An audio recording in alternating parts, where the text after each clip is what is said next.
everybody, and welcome to 500 Open Tabs. I'm Kaveh Taharian. And I'm Hannah Hillam. Welcome back, Hannah. I know that you decided to take the week off to go on vacation last week, and poor Alyssa had to step up and do double duties. But you know what?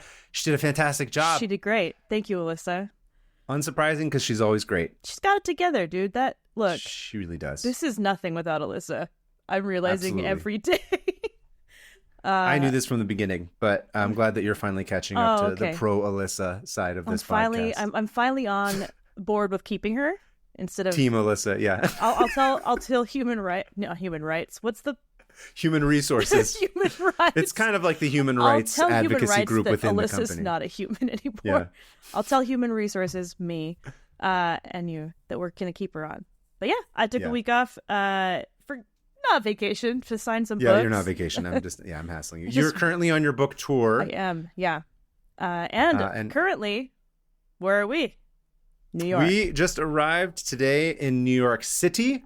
New York City. What's that song about Delilah? Hey there, Delilah. What's it like in New York City? I hate that song. Yeah. Anyway, great. We're here. Delilah's here. We don't want to talk to the guy singing the song. No. We don't care. But we're here for New York City Comic-Con at the Javits Center Thursday through Sunday. If you're going to be in the Javits Center area for New York Comic-Con, please come see us. Yeah. Tell them, Hannah, where are we going to be? We are going to be at Artist Alley at table K7. K7 and Artist Alley, just a couple of artists, okay? K stands for Kaveh. That's all. K stands for Kaveh. It also reminds me of Pepe the Prawn, of like, we could be an Artist Alley in K Alley, okay? I don't. Oh yeah, you don't know Muppets. Oh yeah, my biggest fault. It could be made of chocolate, okay? That's my I'm biggest fault. I'm not doing a good Pepe impression. It's okay. I mean, of which you have many. Out of all of them, though, like that's probably the most egregious. Nah, you're good. But when it's the Muppets, yeah. When it's the Muppets, it's personal to me. Could but yes, I? We're here, K7, Artist Alley. We'll be here for the whole week. Additionally, Hannah, why don't you tell them what is going on Friday? Oh, right. You're like, what is going on Friday? We're going to be at the table still? I don't know. Second busiest day of the week. No, Friday I'm going to have a book signing at 1 p.m. I think the Writers Block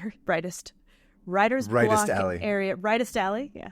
I'm a writist in the Writers Block area of the convention center. I'm not quite sure where that is, but it's going to be at the Running Press / Hachette table.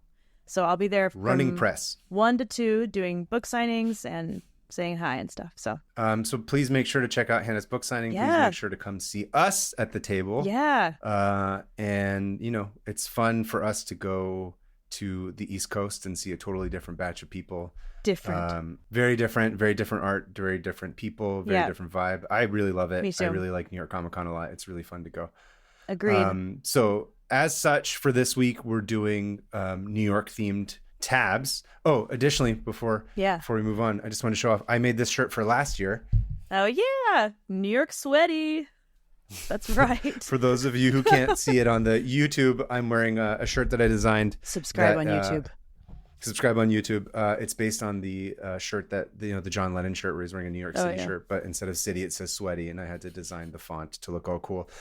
So relatable. These shirts, New York. I know. Dude, like, I was really excited about this one. I was like, this is gonna go off the rails, and everyone's gonna buy it. And then I forgot to bring it to the convention. Forgot to tell anyone about it. So yeah. So I'm telling you guys now. It is available on blacksmithfilms.com, my website. You can go get a version of the shirt and send it to you through Gelato, I believe, is the people who fills the order. Anyway, you can go get the shirt if you want. It's really fun. Do you make it in black? No, I only do it as the black and white Wrangler style tee, which we're going to see by the end. It's like one of those gauges by the end of the episode. We can see how much sweat you'll start seeing around my armpits. That's the point. No, do it gray so you can really see the sweat. Really just sweaty. Drench it in. Yeah. Anyway, yeah. Anyway, so we're doing New York themed tabs this week in honor of us being in New York and in New York City. And since Hannah is a busy lady who's got many places to go and many signings to go, I'm going to let you go first. That's why. So you can probably walk away halfway through my tab and just be like, sorry, I got to go. I just have like the episode where Homer works from home. I just have a little bird that presses a laugh button every time you say something. It would sound... Where's the any key? Legendary episode. Some tab sounds good right about now. Well, okay. Speaking of the Javits Center, that's kind of what my tab is sort of about, kind of. So for those of you who don't know, New York City Comic Con is held in the Javits Convention Center, named after some guy named Javits. Didn't look into it, got bored. And Joe Javits. Mr. Reginald Javits. Reginald Javits, and I declare that here there shall be a center made in my name. And everyone shall wear anime costumes. I decree it. Everyone's like, what's anime? Put him in the psych ward, dude. It's like 1910. It has not yet been invented, but I am a huge fan of the One Punch Man. Yeah, they put him away. Reginald Javits. Reginald. Why is he British? It's just fun to do that stupid voice. Reginald. Reginald Javits. Well, whoever he was, they named a convention center after him, and that's where they have a bunch of conventions. So it is in the neighborhood of Hell's Kitchen, which favorite name of any neighborhood on Earth. Hell's Kitchen is great. It's also the home of Matt Murdock, the Daredevil. Oh, the superhero? The superhero. Well, that works really well because this is about Comic-Con, so I'm glad you... Is it about a Daredevil? I thought you were going to say it's about Daredevil. No, this has very few humans in this tab. Okay, I already love it. Yeah, so... West side of Manhattan. We'll see if you love it. Yes. West you side. might. Just at least pretend, like you usually do. No humans were harmed in the filming of this tab because there's no humans apparently. There's many deaths of humans in this tab. Oh, okay. But none of them it. named. Who needs to do that? So it's located in Hell's Kitchen neighborhood of the west side of Manhattan. And the convention center is actually like, when they built it, they ended up doing it massive. Like it takes up like 4 city blocks. So like 34th Street to 39th Street. And it's on 11th Avenue, which if you go over one more avenue to 12th Avenue, you're like right at the waterfront. Looking out, you can see New Jersey, you can see the Hudson River. And I realized I just like don't know much about the side of the city. You know what I mean? Like spent a lot of time other places, had my internship in Brooklyn. And were you working as an influencer were you interning at an influencing company? Yes. I was. You were like, actually I was influencing for a company that takes designer ties and then repurposes them as belts for the homeless. And we were making short form documentaries about it to put on TikTok to raise awareness. So of course I'm like, what happened at the Javits? What's the Javits Center? And I do this all the time where I'm like, that's an interesting building. Let's go look it up. And I went and read about the Javits Center, and it was so boring. It was so boring, dude. I was like, Reginald could not hold your interest at all. Reginald, look, there was like bidding wars on the property, and hey, we're gonna build this, we're gonna build that, and so I was like, can't deal with this. There's too many numbers. There's too much words I don't care about, So I closed that tab because who needs it, Look at that. The Javits Center helping us achieve our goal of closing 500 tabs. Yes. It's doing something right. Thanks, Javits. Thanks, Reginald. Reginald, we thank you. His ghost is like, what's the Javits Center? Anyway. Yeah. So I wanted to see what else was around there because I was like, what even happens over here? So I head over to Atlas Obscura, one of my favorite little fun info sites, and I I look at the map on the west side in Hell's Kitchen, and the first thing I notice is an article titled "West Side Cow Tunnels, New York City's legendary underground." Sorry, what? West Side Cow Tunnels. Oh, okay. That's exactly what it sounds like. This is like a shout out to our mozzarella tunnels, our first episode. Oh, hobby tunnelers, but they're cows.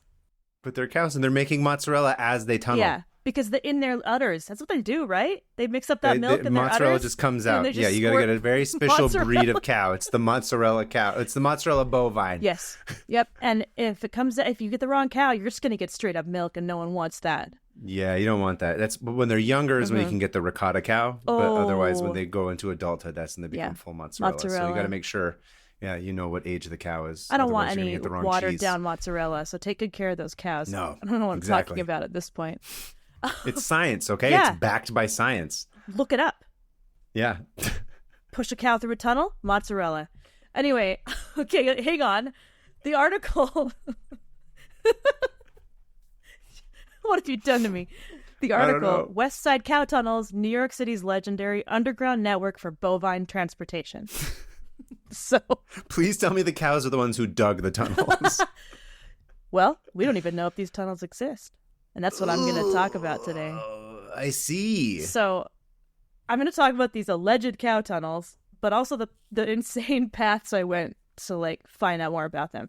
Insane tunnels that you went down. I went down so many rabbit holes and into tunnels, and so it's less of one article, one tab. It's more like a ton, like a big umbrella, like multiverse of tabs that all have one thing in common, and that is cows and the west side of New York. So let's get going, right? All right, let's do it. West side of Manhattan has always been a place of like crap happening at the shore, at the seashore. You know what I mean? Like the people are selling seashells by the seashore. They're fishing. They're throwing rocks out and thinking about stuff. They're getting on boats. You know, all the things they do at the seashore. Yeah, that's it. Only those four things. Those four are things at the ocean. Anything else? It's not happening. No, sharks. It's happening. There's probably sharks. There's whales. There are. There's exploding whales. Exactly. Anyway, this all began before even Europeans came. So the original inhabitants were the Lenape Native American tribe, and the name Manhattan actually comes from the Lenape language, and it means the place where we get wood for bows. And it was because it was a big forest of hickory trees, and they're good for bows. So I really like that, though. I like that how specific it is. Where it's like, oh, we're going to go to the place where we make bows. That's all you need to know. And now it's like the financial capital of the world. But like 600 years ago, bows, extremely valuable. They were just cutting down some trees for bows. That's awesome. Yeah, it wasn't even a place they like fully lived, but they had a bunch of like, you know, fishing and whatever. It's crazy to think of New York as a place where there was a shit ton of trees that people would go many to trees. To like, yeah. A ton. Like if you look at Central Park, you can still see kind of a little bit of like those certain but just areas. The whole island being that way is unfathomable to me. Yep. And then the Dutch came, and the Dutch were like doing what the Dutch do best. We're gonna Dutch oven everybody here, which is start lots of like trading companies that exploit everybody. You know, whatever. All of that spices. They all went nuts. Guys. There's always that story that's like, was New York traded for some nutmeg? Have you ever heard of that? Oh no, I have not heard of that. And that's all I remember from it. So you're gonna have to look that up. Okay. Somebody else can go look it up. Maybe that's another tab. The Dutch sold New York for some spices or something to the British. The British came, then New York rapidly began to grow. Yay! Woo, British! Woo! Tunnels, Native Americans under a city. This is like a repeat of our of my LA lizard people story. This is like the East Coast version of it. Except this is way Except this more one's practical. populated by cow people, not by lizard people. Again, I'm just jumping ahead. I have no idea. Well, we'll see. But I'd like to think there was a scenario in which there were cow people on the East Coast and lizard people on the West Coast, and they all saw the same meteor shower. Yeah. And they all dug tunnels underneath. And they met in the middle in Kansas or whatever. Oh, maybe they met in the middle and they kissed. They kissed. And then somewhere there's lizard cow people living in the center of the earth. Oh. Making love and just having a good time. Just that sounds horrific. How's that for fan fiction? I just shipped two of our own tabs together.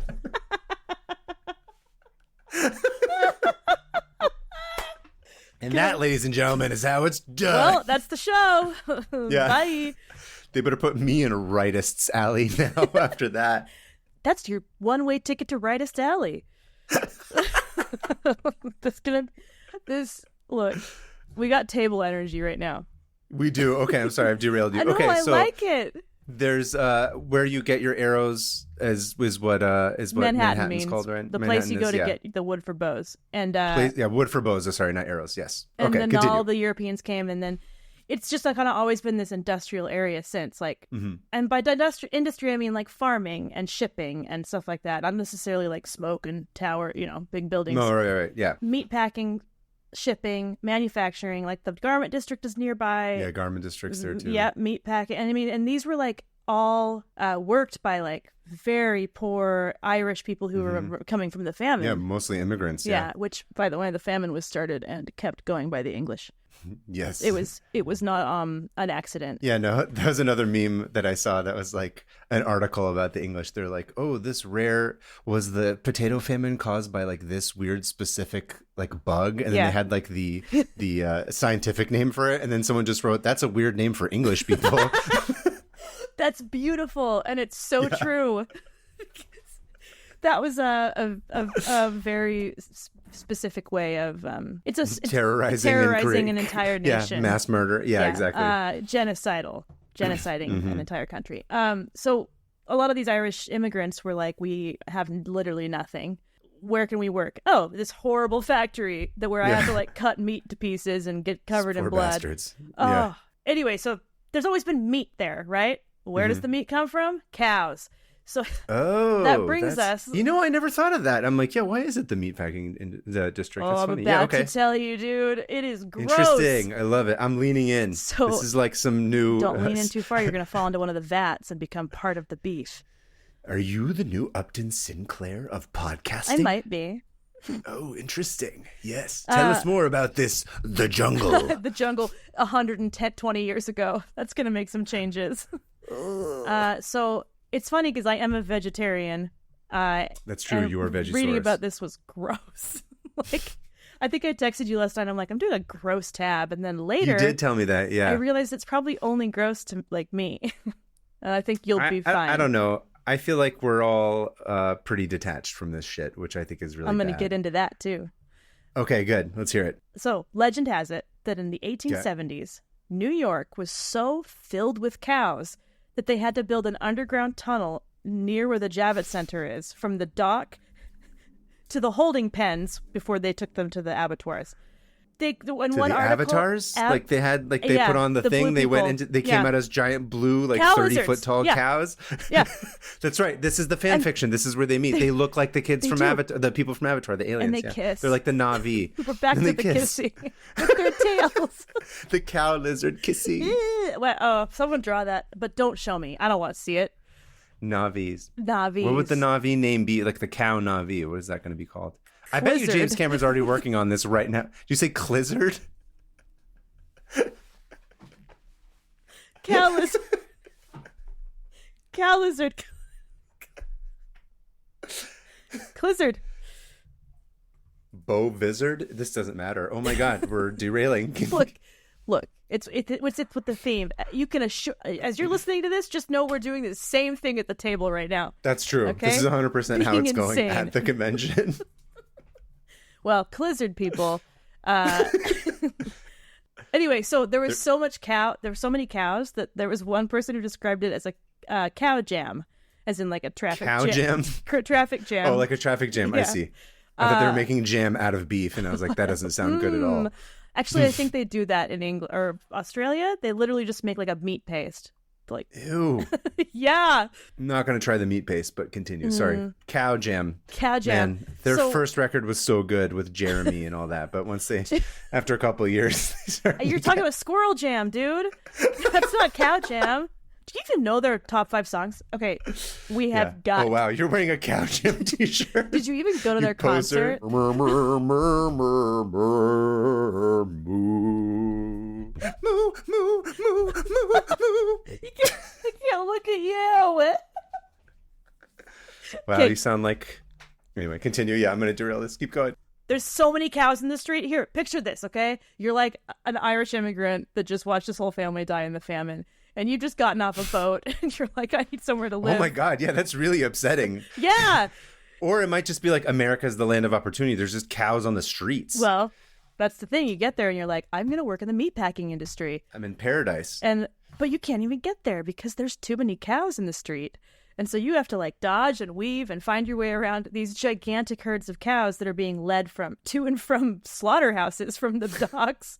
So, by the way, this is all happening right where the Javits Center is.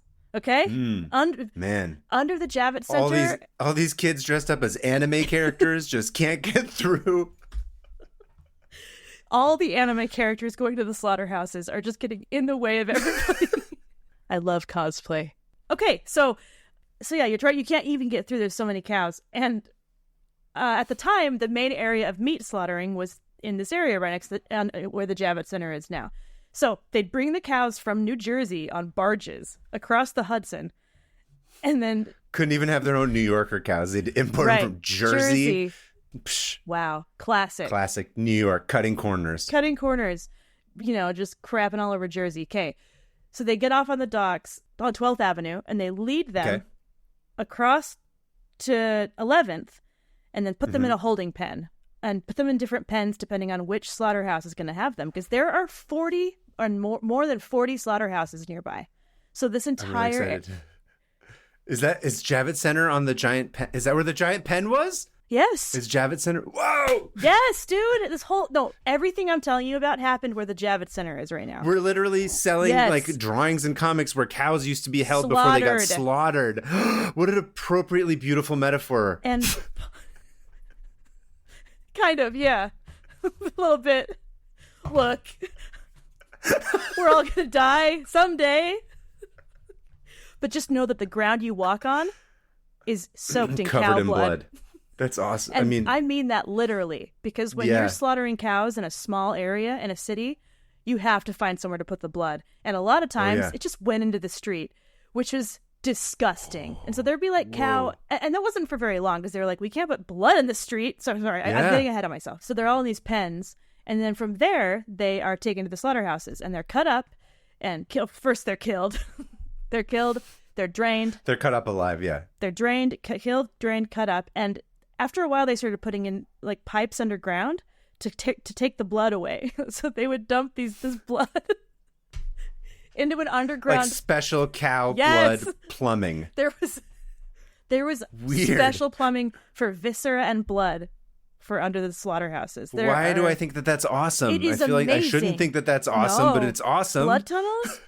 Yeah, you can't just dump blood in the street. It's like blood pipes. Yeah, it's like blood pipes. It's like New York City has its own blood vessels of cow blood, and it's going to become sentient and just like get up out of the water, just be like the MacArthur maze.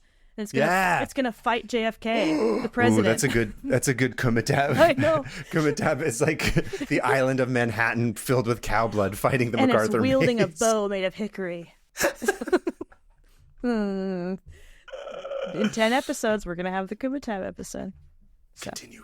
Whatever. So there's a bunch of pipes for cows, and like there's whole areas where you go dump lard and offal, which is like bone gunk.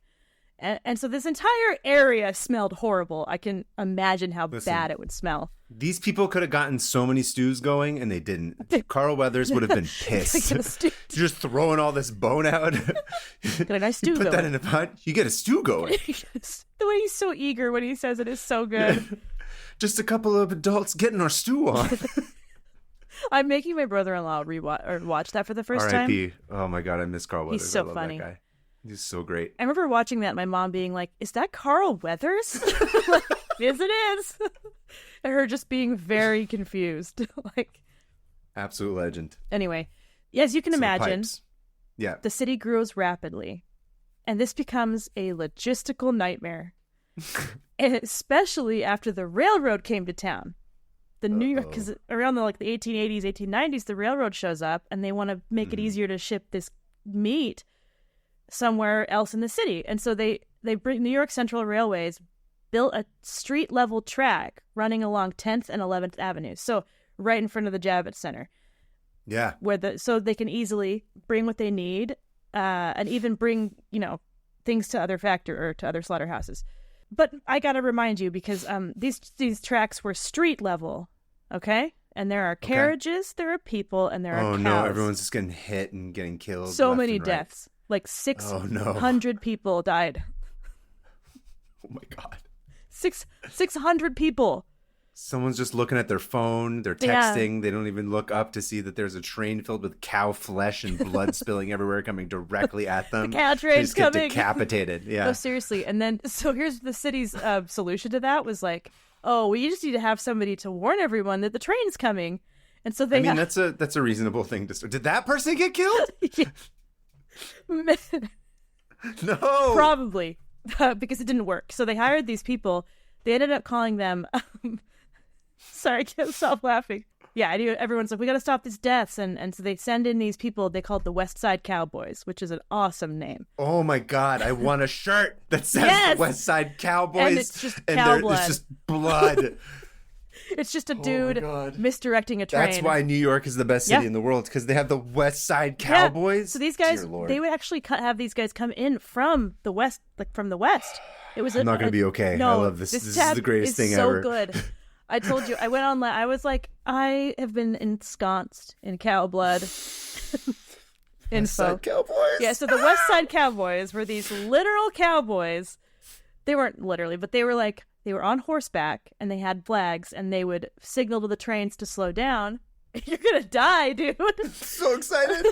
And just imagine how cool that is. There's like Yes. 3,000 cows on one side, a bunch of old Model Ts, like almost getting hit by a train, a dude on a horse waving a flag at a oncoming train full of cow flesh, like a bunch of sad Irish people. Awful. Everything it smells weird. I think that's the only place. That's the only thing I couldn't handle is the bad smell. Me too. Oh. Anyway, that didn't help at Awesome. all. Because trains can't slow down that fast. And That's true. People just kept driving their cars and over the train tracks and being stupid because it became known as the most congested area of the entire city because of the cows. So right. finally, they decided to raise the railroad. And this wasn't until like 30 years later, after 30 years of just deaths. And They're like, West Side Cowboys. That's just part of that's just like a loss every year. We're just gonna have to count on like a couple hundred how people many getting Irish killed. have we lost this year? Oh, sad but true. It's sad. It's Yeah. the less dead or whatever they call it. So they started doing this thing called the West Side Improvement Project, which might sound familiar because there's another one of those happening currently. Oh, is it really? The Hudson Docks.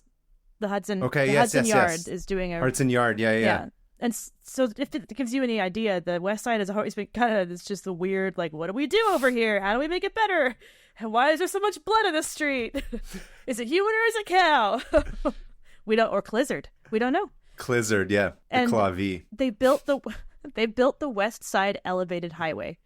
And the last street level train track was finally removed in the 40s. And so then it was all raised up, and the trains were able to stop at each of the buildings all along the way. And you can still go to this place because it is now the High Line. Yeah. I was gonna say that's right where the High Line is. Yep. So which is very different. That's interesting. I didn't realize that that's what it was. Yeah, that's so cool. It was built because people just kept getting hit by trains because there were too many cows on the street. So the High Line, you can still walk it today, and if you walk it, you can see the buildings are right up next to it, and that was on purpose because the trains would stop at these loading platforms and areas to they just dump them out, load things straight into the buildings, which worked really great, and everyone down below was able to just move their cows around the city without getting hit by trains. And I imagine too, underneath it, it's just raining blood because they're all dripping down from the cows. I'm picturing a backdrop of only blood. This whole story is so just much blood. Because, dude, cows are big and they have a ton of blood. Have you ever watched a cow get drained? Not really. No, I haven't. No, me neither. I've watched a seen, chicken. Like, yeah, but no, lots of blood, of blood. Yeah, and cows are huge, like you said. They're not small. Yeah, they have like 4 hearts or whatever. Anyway. Yeah. So, the very last shipment. So they used this railroad up until the 80s, right before the Javits Center was built, and the very last shipment of the train car was full of frozen turkeys. So it's always been meat. Interesting. And the High Line is so popular now that it has actually been called a tourist clogged cattle chute recently. So the cows never go away. So back to the cow tunnels. Cow tunnels, right. So writer and food blogger and podcaster Nicola Twilley, who describes herself as a shy kid who liked writing but not interacting, which I love and respect, first heard the legend of the 12th Street cow tunnels in a book about the meat industry because she got really into learning about food and how it's made and where it comes from and started blogging about it. And this book, I didn't write the name of it down, but it's by somebody named Betsy Fussell. Betsy Fussell. Oh, it's called Raising Steaks. And she kind of got... I like that. It's a good name. It is a good name, right? She got kind of hyper-fixated on this one passage of the book that talks about the cow tunnels. And she was like, well, are they still there? Because at this point, the Javits Center had been built. What's the tunnel that goes... Oh, the tunnel that goes under the Hudson? It's the one that goes to Jersey. Yeah, it has a name. Yeah, Hudson Square in Lower Manhattan to East Jersey. Lincoln Tunnel. It's not the one I was thinking of. It's a different tunnel, but it's not the one that goes under the water. Oh, I see. Okay. So the Lincoln Tunnel had been built, and she was like, kind of got obsessed with this, which, I love her. She's one of us. Relatable, yeah. And she kind of started going on this crazy quest to figure out where these tunnels were and if they even existed. And so she researched a ton, found nothing except for one article from 1997 from this dude who was doing the same thing, where he was like, where are these tunnels? Did they kiss? Oh my gosh, we should ask. There needs to be a love story in this somewhere, Hannah. That's all I'm thinking right now. Why are we both want everyone to kiss right now? I mean, I do. I want it. No, you know what it is? It's like whenever I think of tunnel, it's like you're digging a tunnel to someone else's heart. It's always trying to connect two things. Yeah. Yeah. Brian. Or escaping from, slavery or something. Oh, right. It's also terrible. But or like hiding from bombs and stuff. Tunnels are weirdly liberating. They can be. I think like at the end of the day, it's like it's this act of self-determination of like trying to access something better, and you're willing to like dig into the world to do it. Yeah. So even though the idea of the escape is sad, the idea is that at the end of that tunnel is some sort of liberation.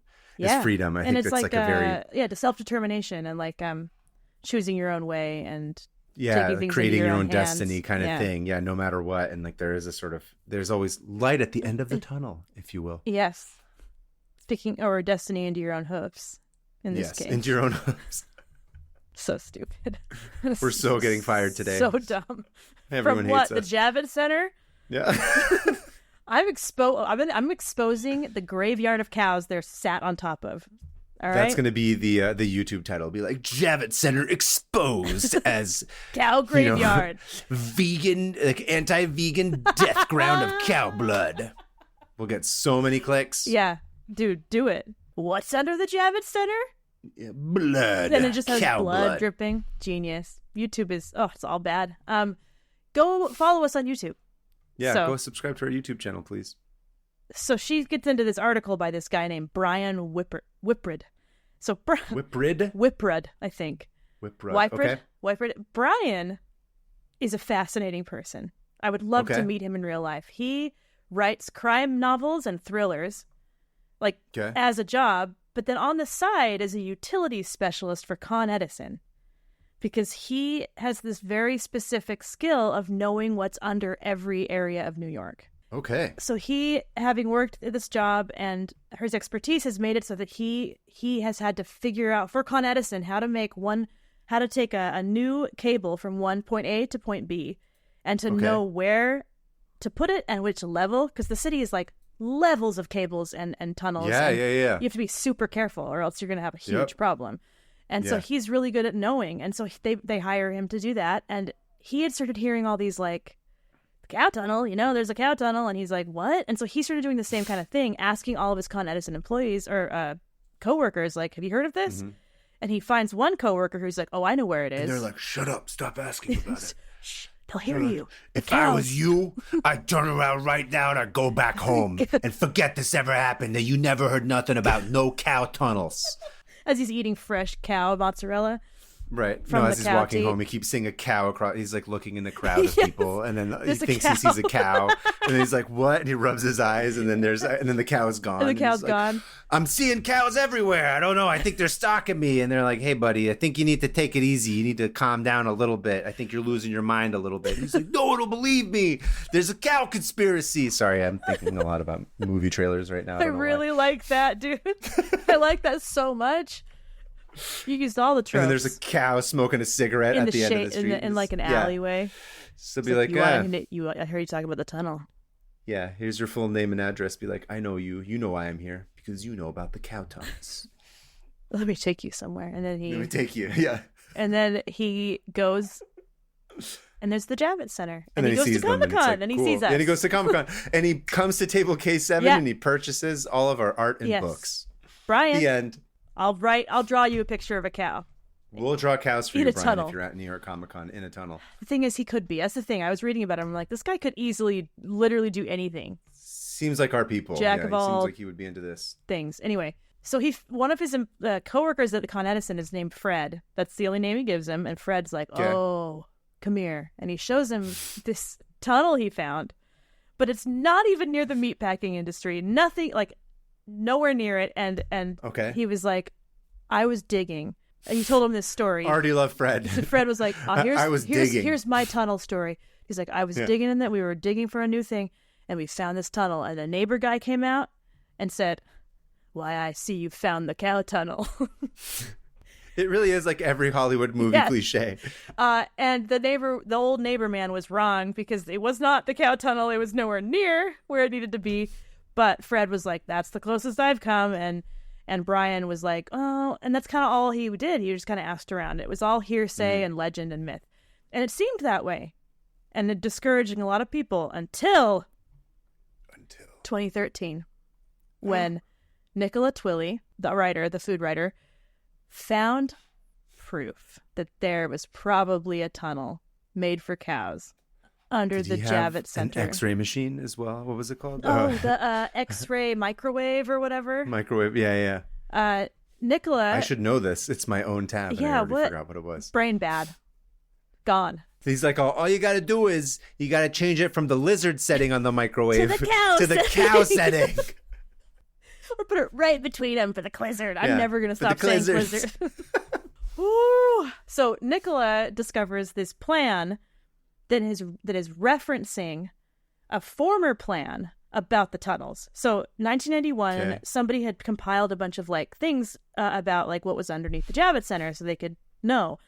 And one of them was this old blueprint from the 1910s that was a beautiful blueprint of an actual tunnel made for cows and the logistics of it and how it would look and where it would be, and it had an entrance and an exit. And here's the problem though, they don't know if it actually got built, right? So Nicola dove into these blueprints and descriptions of them and stuff, and she ended up getting into the digital archive of Sanborn maps. Have you heard of Sanborn maps? No. I have been in. I don't even know what that is. Down the Sanborn hole, and I would go there again. That's so Dune of you. Yeah, there was nothing down.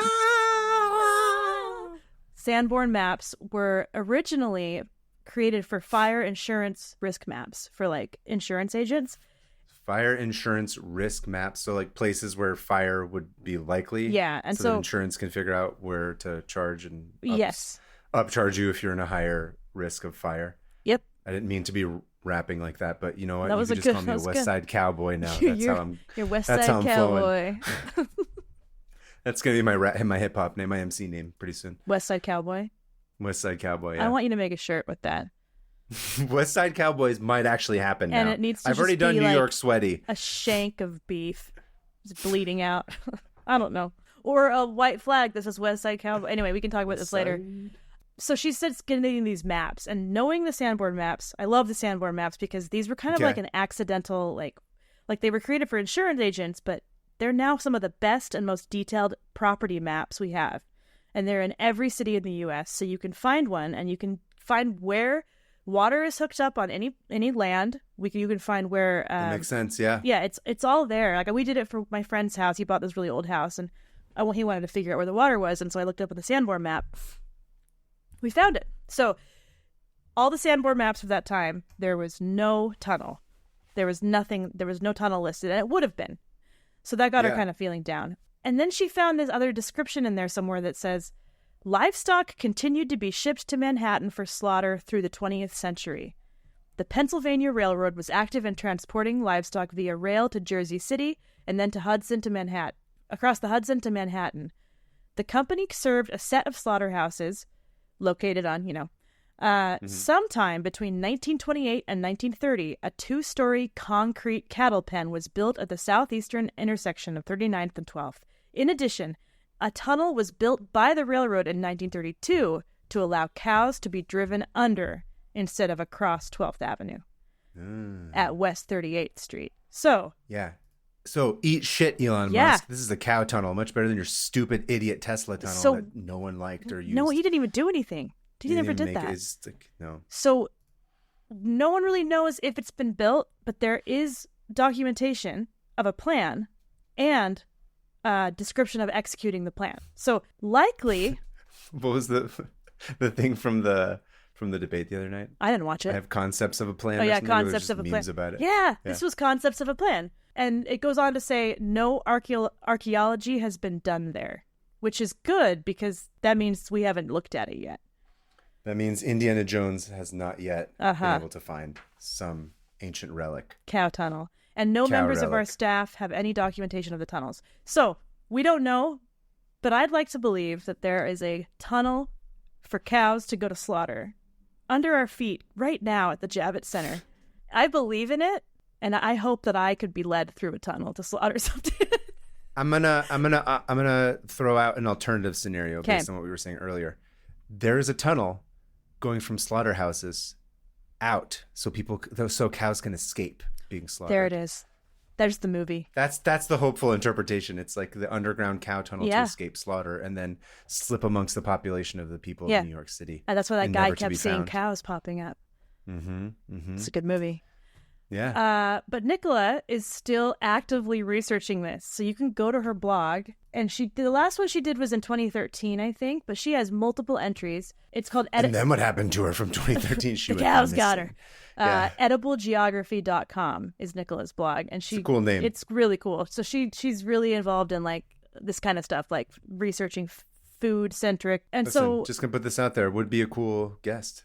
Maybe we should reach out to her and see if she's interested in being on a mid-podcast. Active on Twitter and stuff. Whether or not it was built was a different question. One person says, if remnants of the tunnel still exists, they may have disappeared beneath the Javits Center or destroyed when Lincoln Tunnel was built. So, okay. So that's the weird urban myth of the cow tunnels. And there were plans made for that. We just don't know if they were ever built. I absolutely love this, and it makes me, I'm just like, I'm going to go find like X marks the spot in the Javits Center. Yes. And then hit it, and then try and go underneath. And then get arrested. Yeah. Yeah. Why did it have to be rats? Is that from something? It's Indiana Jones and the Last Crusade. Oh, but he doesn't say why did it have to be rats, but seen they go it. underneath the library. Yeah, I know that part. With Elsa. Yeah, it's great. I should watch that. I mean, that's cow literally tunnels. what's playing in my head. So next time you're walking around down by the Hudson Yards, just picture blood in the streets. I'm going to be obsessed with this when we're there, by the way. This is going to be amazing. We're going to have, what did you say, 39th and 12th is where they thought. Yeah, you know the corner we met on? We met? Yeah. That's where not the one that we met originally, but we would meet before we go in. The corner I got picked up from. No, the corner. Yeah, I was going to say, that sounds like you're one of us is a prostitute. You're like, that's where we met for the first time. It's true. We were both prostitutes. Yeah. There it is. Wait, we can go bring dowsing rods and be like, help us find the giant blood tunnels. Yeah. So Nicola, if you're listening to this, I would love to talk to you about this. And I found an article that she had written for Gizmodo that I'm going to link. It's such a good article. Oh, nice. And I found it right before I started recording this. So if you want to know more, I'll link it. But yeah, there it is. Awesome. I absolutely love that. That was fantastic. Thank you. That was a great one. I don't think I'm going to be able to like focus on anything. It could take a minute. We're at the Javits Center. No, I'm saying when we're there, all I'm going to be thinking about is just like, I want to go stand on the spot where they shipped all those cows out. No, all I want is to like, every time I get into an elevator at Javits, I'm going to like push the button, and then when the doors open, I'm just going to assume that like cow blood's just going to go pouring out like in The Shining. Like The Shining. There's two cows wearing blue dresses staring at you. It's really cool. There's a cow giving another cow a blowjob. Yeah. Isn't there that scene? Yeah. But the other cow's dressed up in a whatever. Beautiful. Clizzard. In a human outfit. Clizzard. Yeah. Clizzard, Navi. They kissed in the middle of the country when they built out their... That was a weird tab. We had some weird places with that one. We had table energy today. We did. Hello, friends. Ad Read Kava here. If you're like Hannah and I, you foolishly started a podcast without any idea of how to actually make money off of it. So, if you're one of our tens of fans, you can go to nebula.tv/500opentabs and sign up for Nebula in order to help this very mid-podcast stay on for at least one more week, maybe two. Thankfully, Nebula has exclusives like my old friend Lindsay Ellis's latest video titled Trying to Make Sense of the X-Men Cinematic Universe Timeline. The release of Deadpool and Wolverine marks the end of the 24-year run of the XMCU, the longest, single-running superhero movie continuity to date. Since it is all technically supposed to take place in the same timeline, Lindsay, along with Angelina, used their X-Men expertise to make some sense of the whole thing. X-Men? Lindsay and Angie? And it's not about musicals? Count me in! You can find this video and dozens of other high-production originals on Nebula, a video streaming platform built by and for creators. And of course, I'm contractually obligated to tell you that subscribers get a special feed to listen to this show ad-free. Go to nebula.tv/500opentabs and get 40% off an annual subscription. By signing up, you can support other creators like Abigail Thorne, Princess Weeks, and many more. Remember, Sign up at nebula.tv/500 open tabs and keep us from drowning in the hellscape that is modern living.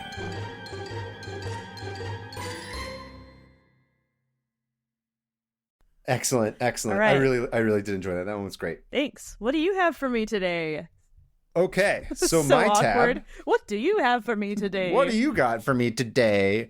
What got? Pretend tab do you have that's not as good as mine? Whatever. So mine starts with an article. The headline made me laugh really hard, and it's from The Guardian back in 2016. Oh. And it's titled, New York Monument Honors Victims of Giant Octopus Attack That Never Occurred.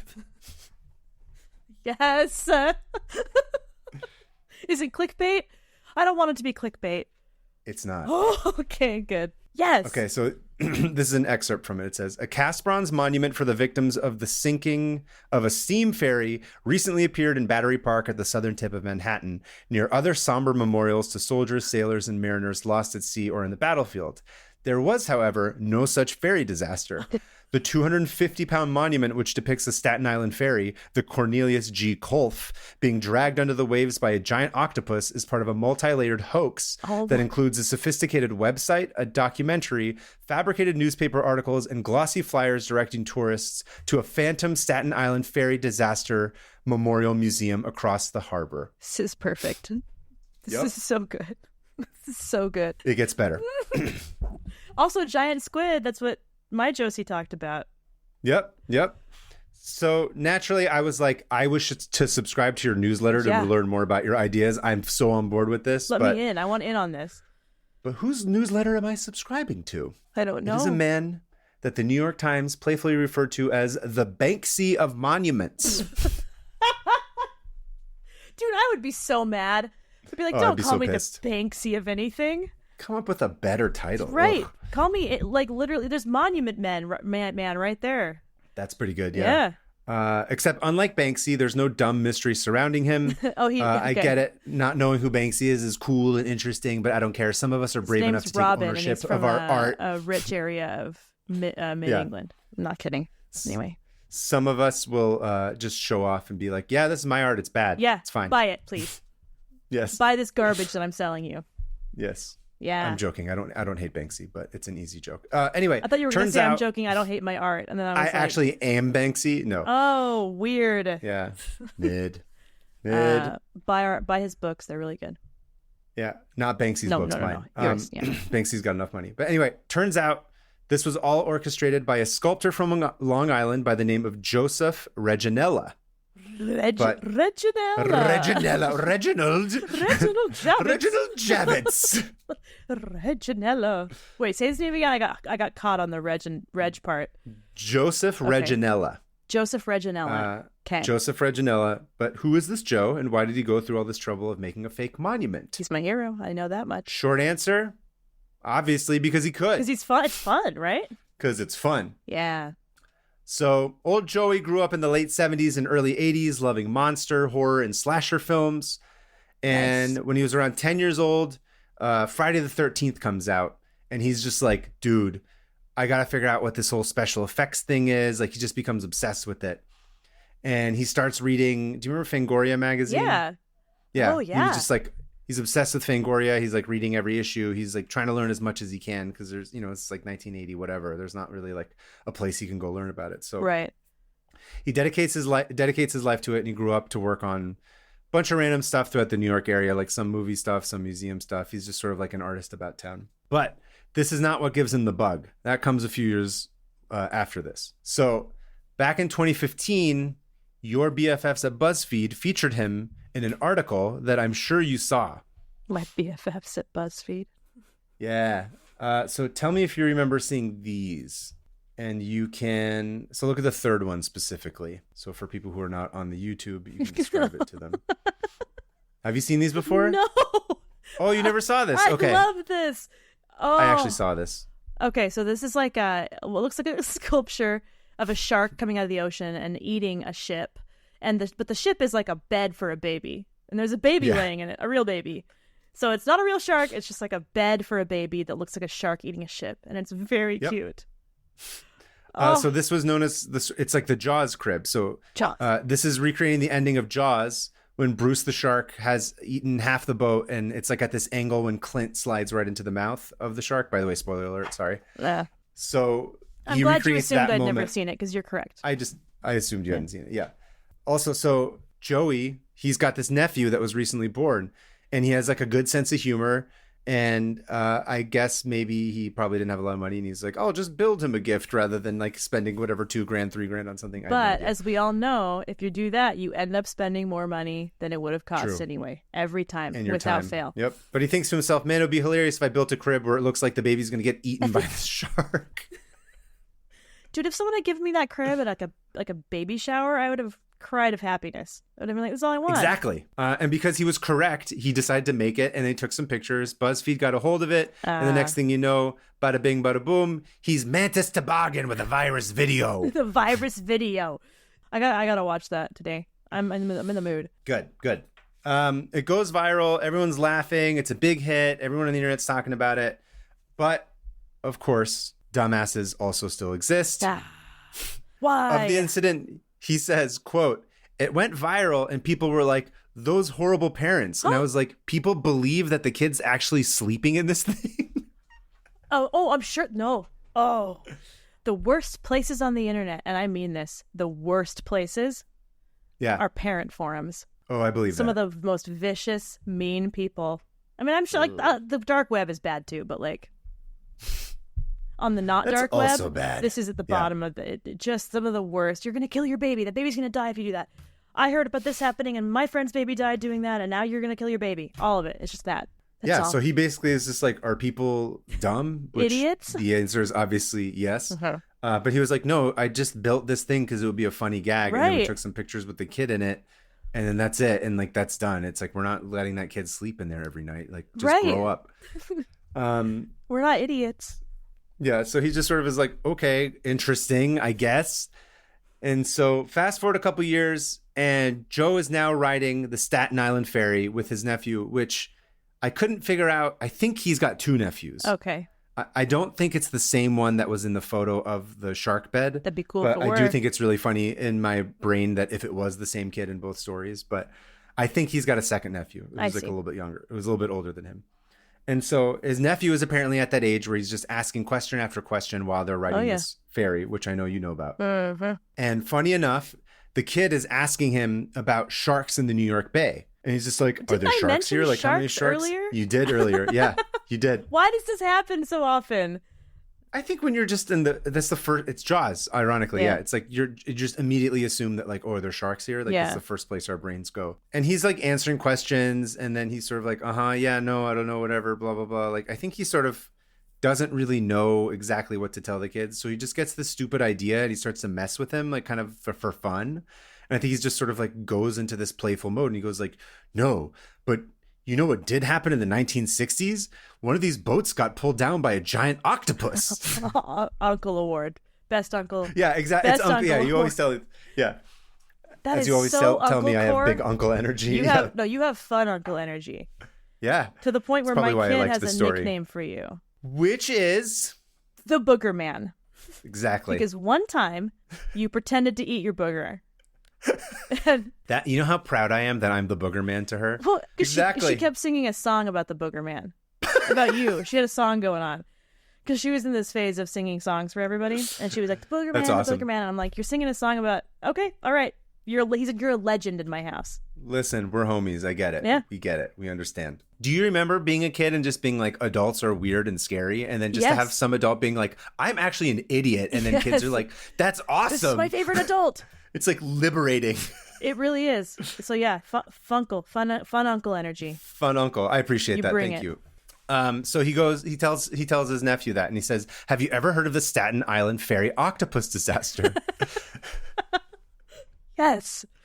And he spins this whole yarn, and the kid's like eating it up, and they're having a great time, and they're like riding the boat, and he's not asking him a bunch of questions. He just comes up with this whole weird story. And they get back on land, and Joe kind of thinks to himself, and he's like laughing. He's like, the kid totally bought it. Like, it was a fun little like thing. Like, we were just playing, like, whatever. And then he's like, And he remembers that like adults with fully formed frontal lobes are tragically also extremely gullible, like what happened with the actual shark bed. And he's just like, I wonder if I can get grown-ass people to buy into this story as well. Artistic disinformation. This is what this is, like experimental disinformation campaign. It's exactly what it is. Obsessed. I'm obsessed with this. Oh and my he gosh. goes, I wonder what it would take for that to happen. So he goes back to his studio, goes back to his house or whatever, and he works and he like he's like whatever, sketching up ideas, working on different things. And it takes him about 6 months, but he gets down to what he does best, which is sculpting. And after about 6 months, he finally completes a fake monument. And as I mentioned at the top, this 250-pound sculpture depicts a Staten Island ferry, the Cornelius G. Kolff, being dragged under the waves by a giant octopus. Do you have a photo for me? Yes, I was going to say I have plenty of this. This is an episode, by the way, for people who are listening. Lots of visual aids. I forgot to send photos, but I have a ton of visual aids as well. So like the maps of the cow tunnel, all mapped out up on the YouTube. So So actually, let me send you first. I'll send you the full picture of it, and then I'll send you some close-ups, and we'll get into the stuff that's written on it. Oh my goodness! Oh my goodness! It's awesome. This is amazing. This looks rad as hell. This looks so real. Mm-hmm. Oh, that is so cool. I just feel like a dumb kid. Oh, it's so cool. It is awesome. Yeah, you should describe it to the audience. Yeah, it's like the most theatrical looking, dramatic looking movie octopus. Like think of like Pirates of the Caribbean or whatever, the part where it comes out and just pulls the ship under. It's doing that, but like front of the ship goes first. It's like pulling it down into the ocean, and the ship is poking out. It kind of, to me, echoes the Jaws baby. It's the same. Yes. It's a similar idea where it's like the ship's kind of at an angle. It's tilted, going into the mouth of the beast. Except now you have awesome tentacles everywhere, and it's cool as shit. It's an awesome sculpture. It looks really cool. To the point where I'm like upset that it's not like a real thing in a museum, because I was like, I want to see that. Yeah, this is. I love this so much, and the little plinth that it's on looks so good. It looks amazing. It's a really fantastic piece. Yeah. There it is, like in all its full glory. And then there's a plaque on the front of it. Do you want to read it? Yeah, I'll read it. It says, dedicated in loving memory to the passengers and crew of the Cornelius G. Kolff, who... It's not funny. It is funny because it's not real. It's not real. Yeah, who lost their lives on November 22nd, 1960. Wait, isn't that the day JFK was shot? Oh, sorry. Okay, you can edit that out. Who lost? No. That's part of it. You're getting it. Who lost their lives on November 22nd, 1963, in one of the most mysterious and tragic maritime disasters in American history, erected by the Staten Island Ferry Memorial Foundation and Chemical Bank. Yep. What's that? So, while JFK was getting shot in the head, this fake disaster was happening? That's exactly right. Oh. That's getting ahead. Let me give you a little bit of background, bad. and then I'll get to that. No, you're not wrong. You didn't do anything wrong. It's great. I remember like 5 dates. Yeah, I'm and surprised one of you them remembered is that specific date. Yeah. Yeah. So before I get into that, you might be thinking that 250 pounds is kind of light No. for like what looks like a bronze statue. I just think that thing is big. Look at it. That thing should weigh like 3,000 pounds. That should be massive, yeah. It looks, I can't tell exactly how tall it is, but it's probably about like, I don't know, 4 feet tall maybe. Yeah, probably. It's a big piece. Or like almost 5 feet. It's up there. Yeah, it's big. Yeah. So why didn't he make a real one? And the idea was that he could pack it up as needed in case anyone from the city ever tried to take it down and it would be lost forever. So this thing moves around. So he packs it up in a box. He takes it to Battery Park and he just like plops it down and then sort of sits nearby and like watches people look at it and then like has a laugh. It would fool me. I'd be like, get out my phone and immediately Wikipedia. That's okay. So that's exactly right. So he makes an accompanying website, a documentary of fabricated newspaper articles and glossy flyers, directing tourists to an imaginary Staten Island Ferry Disaster Memorial Museum near the real Snug Harbor Cultural Center across the harbor on Staten Island. So it's sort of rooted in all this stuff that's real. So there's the website, right? The website that has all the information about it. It's a real website about the fake tragedy. So the excerpt from the website says, it was close to 4 a.m. on the quiet morning of November 22nd, 1963, when the steam ferry Cornelius G. Kolff vanished without a trace. On its way with nearly 400 people, mostly on their way to work, the disappearance of the Cornelius G. Colf remains both one of New York's most horrific maritime tragedies and perhaps its most intriguing mystery. Eyewitness accounts describe large tentacles which pulled the ferry beneath the surface only a short distance from its destination at Whitehall Terminal in Lower Manhattan. Nobody on board survived, and only small pieces of wreckage have been found, strangely with large suction cup-shaped marks on them. The only logical conclusion scientists and officials could point to was that the boat had been attacked by a massive octopus, roughly the size of the ship. Adding to the tragedy is that this disaster went almost completely unnoticed by the public, as later that day, another more quote-unquote newsworthy tragedy would befall the nation when beloved President John Fitzgerald Kennedy was assassinated. The Staten Island Ferry Disaster Museum hopes to correct this oversight by preserving the memory of those lost in the tragedy and educating the public about the truth behind the only known giant octopus ferry attack in the tri-state area, end quote. In the tri-state area is my favorite addition to that, saying that there has been other giant octopus attacks in other areas. Yeah. There has not been. And that's the secret sauce here, because by burying it in the headlines of the day JFK gets assassinated, Genius. Suddenly all these people are like, oh shit, that's why. And they're like, oh, it makes sense that nobody would have ever covered this. Like, I guess weird. I'll be damned. Sidebar, you can watch the short doc on YouTube. It's all still up. Yeah. It's short. It's like it's like I think maybe like 5-6 minutes at most. I love this man. I know, me too. He's what great. It gets better. Legend. How? Oh, it gets better. How does this get Which, better? by the way, when you watch the doc, frankly, from a lot of the crap I see online and like on History Channel or whatever, it really doesn't seem that indistinguishable. And so if you're sort of sitting there like Googling something and you find a website, and then you see like if you're like on the boat when you're just like looking it up and then you see a doc and you're trying to watch it while I could totally see if your bullshit meter is not up. Yeah. You could just be like, oh yeah, that's probably a real thing, and it would be really confusing. Wouldn't have fooled me, because you know what? I know the death toll of some of the biggest disasters in the United States, because I go back to that list over and over. That's true, you do. But he did his homework. He was pretty thorough about it, especially considering that he's just like a dude. Oh, I would have just thought it would be a funny gag. I will say. Yeah. I would have gone down the rabbit hole trying to figure it out and then been like, wait a second, after like days. Well, yeah, so anyways, it was never meant to be a whole thing. He just thought it was like a fun whatever gag that just sprang out of making like a joke with his nephew for a second time, his other nephew. And then eventually the press catches wind, and then the cat's out of the bag. They write all these articles where it's just like, oh, there's a fake monument, blah, blah, blah. And he's like, oh, cool, that was fun. I'm glad we did that. But old Joey, Joey Jojo Jr. Shabadoo, he was not one to rest on his laurels. No, he gets inspired. He's like, I'm going to do this again. Yes. Okay, I'm ready. This time, it was the Brooklyn Bridge elephant stampede. That could have happened. That's the thing. This one's even more interesting. Okay. This is again from the website. October 29th, 1929 is known as Black Tuesday, the day of the great stock market crash. To others, it is known as the Brooklyn Bridge Elephant Stampede, one of the most horrific land mammal tragedies in our nation's history. This year was even more publicized than most, as the circus advertised the arrival of its new star. Jumbo, the 13-foot-tall African elephant, was to lead other elephants across the bridge, and crowds came from miles around to see Jumbo in all of his massive glory as he led the greatest show on earth into the greatest city on earth. Believable. But before they could finish crossing, something spooked them, and a stampede broke out. The elephants bulldozed anyone and anything in their path. Here's my favorite line. Bones were crushed, bodies impaled upon tusks, helpless citizens dragged through the streets like rag dolls.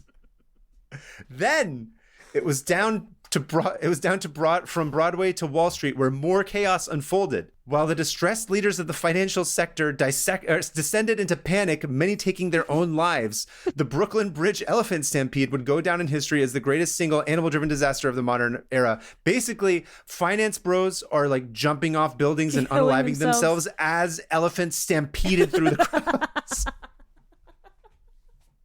It's so metal. I love it so much. And there's that little nugget of like, wait a second. Could that have happened? Maybe. It feels like it I'm going to show you. So here's the big statue, or the big picture of the statue, and then I'll show you highlights. Okay. Amazing. Oh, he even made him look all aged. Like Yeah, these ones look copper. Yeah, exactly. He made the copper green on these ones to really sell it.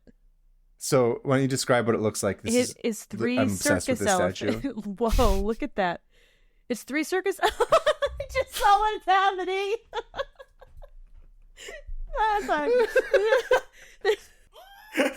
There's three circus elephants, and under each of them.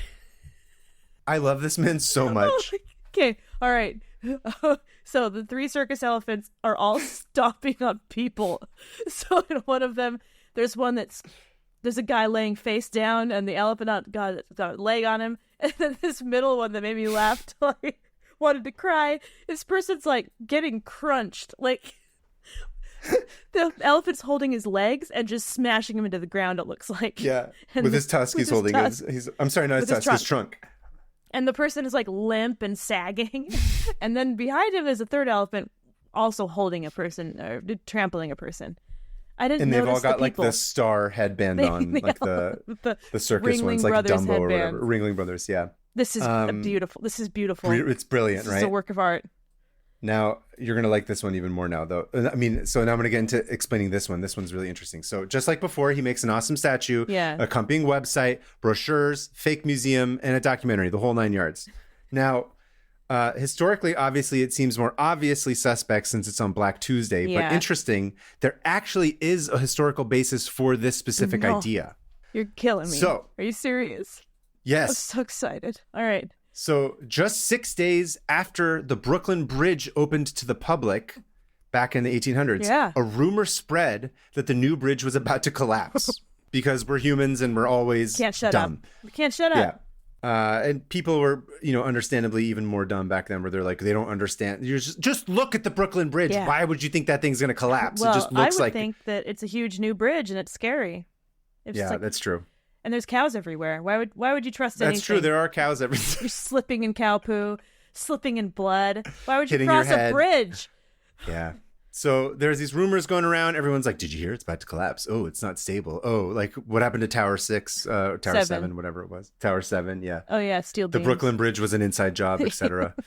So on May 30th, 1883, a random lady, because everyone's just walking across the bridge, a random lady trips and falls down some stairs of the bridge that's like on the end of it. I think it's on the Manhattan side. I forget which. I think it is on the Manhattan side. So somebody falls and trips, and it's sort of like she eats shit. It's like a pretty bad spill. And it's not funny. Upon watching that one person trip and fall, another lady starts screaming because she's like in shock of seeing this woman fall and eat shit like down a flight of stairs. Now, you hear the commotion of one person falling. You hear the commotion of another person screaming at the top of her lungs. All of a sudden, there's a chain reaction, and people start losing their shit, and they think that the whole bridge is about to collapse. A human crush, as they call it. It's a human crush. So they all like try and flee to get off of the bridge at the same time. No. Oh, no. And there's a stampede. Oh, no. How many die? This is real. No, I know. 12 people died, 35 wounded. One of my biggest fears in life is to be trapped in a building and get caught in a crush. That would be terrible. It's so scary. Don't ever read about all of them. Do not. So 35 people went injured, 12 people dead. And the city of New York is like, dude, what are we going to do? This is insane. Like, this bridge is not going to collapse. How do we convince people? And they have this huge PR mess on their hands. And so P.T. Barnum, no way. He's like, listen, New York, I got a solution that'll work for everybody. We're going to reassure the public of the bridge's safety while being able to publicize my circus. And on May 17th, 1884, Barnum marched 21 elephants across the bridge. 21? 21 elephants, along with 17 camels. Shout out. Shout out to our camel brethren. I can't like wrap my head around this. Hold on. P.T. Barnum is so devious. It's so insane. Okay, hold on. I can't believe that these two things happen, but separately. Yeah. This is genius. Well, no, one is a result of the other thing. Yeah. You take two things that might spark a memory in someone's head, and you could. Whoa. So that becomes sort of the basis of that story. Although also here's some like cool, fun drawings from the time of it. That, speaking of what you were saying earlier about like a tab that you could have opened up, I was like, that was one I really wanted to go do a deeper dive into and understand because that was really interesting. Look at that. Whoa. But yeah, like you said, like the thing that's so interesting is that he roots it in these stories that are historical, and you're like, oh, and then he masks it with the date. Yeah. And then he has the documentary, and then he's got like, you know, some flyers and brochures. Like he really commits to the gag. And he never ever does anything too serious on like a historical scale. Like none of these things could be considered like, wait, that doesn't fit in with the time, or that doesn't, you know, they're extremely well done. That these are plausible in a distant kind of way. Yeah. Not to mention, as you said, the sculptures themselves are just awesome as hell. So they look good. Great. Yeah, that one had like aged copper on it. It was awesome. It looked fantastic. He's a really talented guy. Anyway, that whole story was interesting, and I might read about that at some point about P.T. Barnum crossing the bridge. I thought that was such a crazy. Yeah. I was like, that's a tab in and of itself that I should have gone into. P.T. Barnum himself, dude, he's nuts. Yeah. He did some insane things, and a lot of illegal things too. Yeah, very much so. So of course, people start doing the same thing happens. People put two and two together. Bada bing, bada boom. The hoax is over. The press finds out. People are writing about it. Blah blah blah. But Joey's just like, you know what? I'm just getting started. So he slaps together a couple more. Yes, he does. And in the interest of time, I'm going to go over them more broadly. Okay. But if you want to know more, you can go to the website nycurbanlegends.com. That's where. So now it's like a known thing. Yeah. It's no longer like this thing where people are. I mean, some people get confused because they may not know about it. But from what I can understand, it's kind of like an inside joke within people in New York. City's nuts. So he did a few more. So I'm going to go through them. Okay. So the first one up, it's called Ratman, in memory of Nathaniel Katz, accredited for introducing rats to New York City. I love this. Look at that.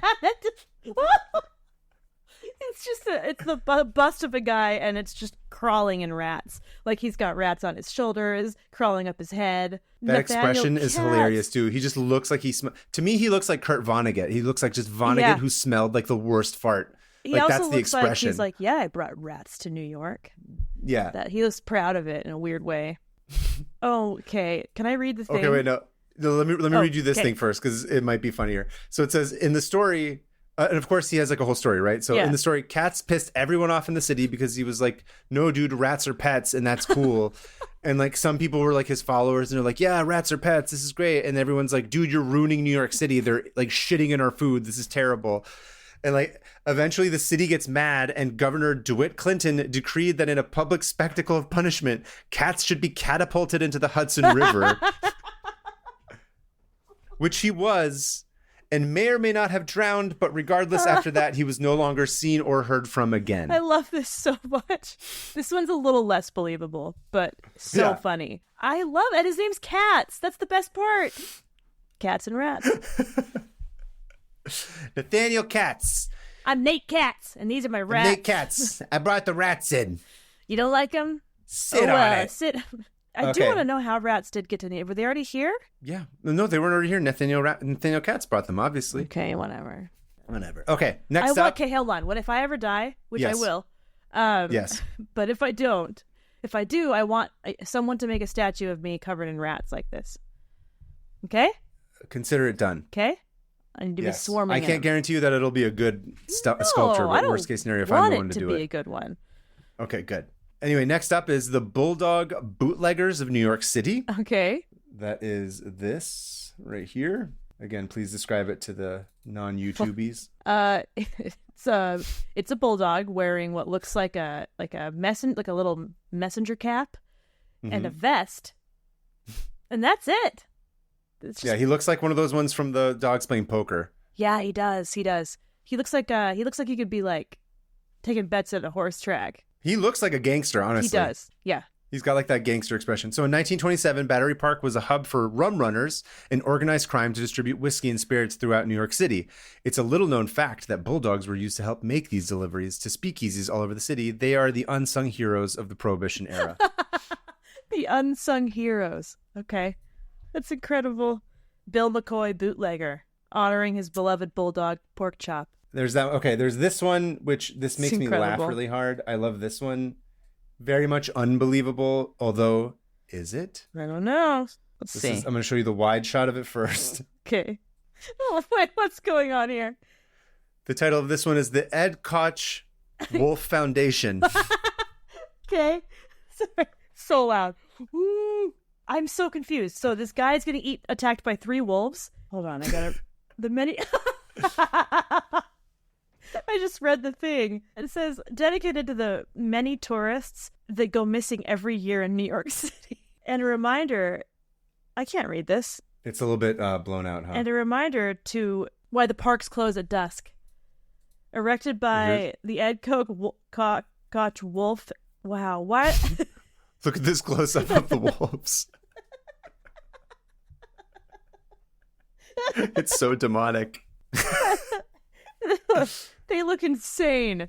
They do look insane. It's really funny. And this guy's like, oh, please, pleading for his life. They look possessed. Yeah, they look like possessed demon wolves. And it's just dedicated to all the tourists that go missing. There's nothing about wolves on there. In the late 1970s, New York Mayor Edward Koch launched an unprecedented campaign against subway graffiti. Okay. So apparently, at some point, he said this. He didn't actually do it, obviously, but the city employed a new guardians to patrol its vast train yards, wolves. So basically, Ed Koch, when he was just like, I hate like graffiti, they're like, let's sick wolves on everybody so they don't do it. This is a layered joke. This is years old. Yeah, this is a very like inside New York joke. Captured from upstate New York and set loose in various borough depots, the wolves successfully kept taggers at bay until anti-graffiti technology eliminated the need for the animals. And at that point, the wolves migrated underground. Oh. And since then, wolf packs have survived and even thrived in New York's labyrinth tunnels, emerging in local parks only on occasion to hunt in the moonlight for live prey. They're eating that's where all the cows went. The wolves ate them all. The tunnel wolves ate them.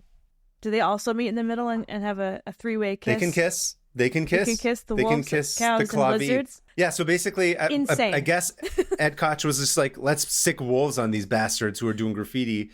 And then so he was like, oh, that would be really funny if they actually did that. And then so he made a whole story where like they did that and they killed everybody. And then they got replaced by tech. And then they just let these wolves loose in the subways instead. So like they're just attacking people on the subway train. And it's amazing. Tourists. This is this is incredible because you read that and you're like, oh. And reading that, I was like, I got to go find out more. And that's the joke. Yep. It gets you to go read about it. And you end the story with an insane idea of wolves attacking people and dragging them into their underground lairs.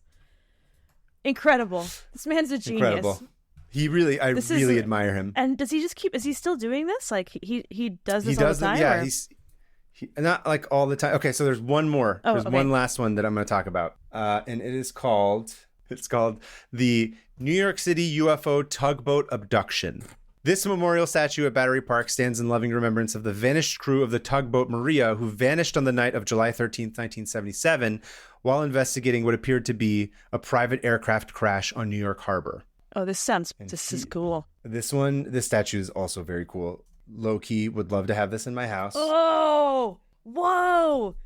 Okay, so it's what looks like a dead alien. Mm-hmm. There's a full-blown alien in this, laying on the ground, and there's a guy standing over him, like a sailor or a fisherman, and he's like looking up at the sky, and like he's looking at a UFO above him or something. That alien, beautifully made. Beautifully sculpted. Wow. Ew. So, July 13th, you guys have got to go on YouTube. You really got to watch this. You got to see these. Like these. This is a highly visual episode that it's worth going and looking. These sculptors are amazing. And he's very talented. Yeah. July 13th, 1977 is the night of the famous New York blackout. Oh, right. Where everything genius. Anyway, these stories are awesome as hell and absolutely the kind of shit. So you know what it made me think of? What? Not to plug my own shit, but like when I was doing my Mothman books, my Mothman book, this is exactly the same line of thinking that I had, which was because it's all based on different neighborhoods throughout Southern California. So it was like, okay, well, what's a funny, weird, insane thing that happened in some neighborhood like Silver Lake or Melrose or like an inside whatever, Catalina, yeah. And then I would take that and I extrapolated from it and made it something like totally insane. And like, it's a really fun way of engaging with like half history of the area, but then also being really playful with it. So and that book does that really well. And these also are exactly like that. It's like they're very New York in their essence. Yes. All of these are very New York. And so is They're the New humor. York stories. Exactly. Yeah. I really, really admire him. I think he's like a really, not just the sculpt itself, but I think it's like such a funny Yeah.